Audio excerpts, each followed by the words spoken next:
Laman ba mga Duterte sa mga maanumalyang flood control projects?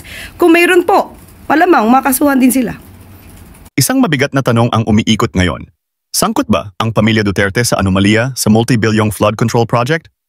Sa naging press briefing ngayong araw tumindig ang Malacanang para magbigay linaw.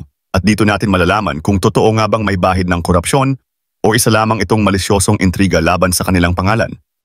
Magdidimanda po talaga sa sampa ng kaso ang dapat masampa ng kaso. Walang sisinuhin, walang malapit sa puso, walang kaalyado, kung sino man ang involved dito, sasampa ng kaso.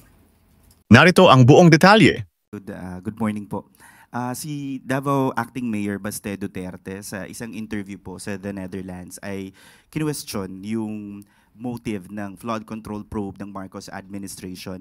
He even said that it is a PR stunt kasi ginagawa niyang press release yan ngayon, PR stunt niya ngayon yan, arguing that Marcos cannot escape accountability after 3 years in office. So maybe the question is, how does Malacanang want to assure the public that this probe is not just for image cleansing?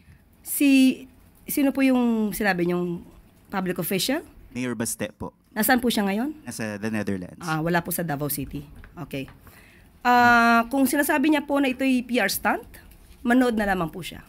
Kakabila po ng paulit-ulit na sinasabi po ng gobyerno, especially ng Malacanang, na lahat ng involved sa anomalya po sa flood control projects ay kakasuhan kapag talagang napatunayan po na sangkot sila. Sabi po ng ilang mga kritiko ng administrasyon, itong investigasyon daw po sa anomalya sa flood control projects ay mauuwi lang din sa mga Duterte. Ano po ang reaction ng palasyo dito? Ba't naman nila masasabing mauuwi sa mga Duterte? May kinalaman ba mga Duterte sa mga maanumalyang flood control projects? Kung mayroon po, malamang makasuhan din sila. I-comment ang inyong opinion sa baba at huwag kalimutang i-like, share at mag-subscribe para sa mas marami pang political expose dito.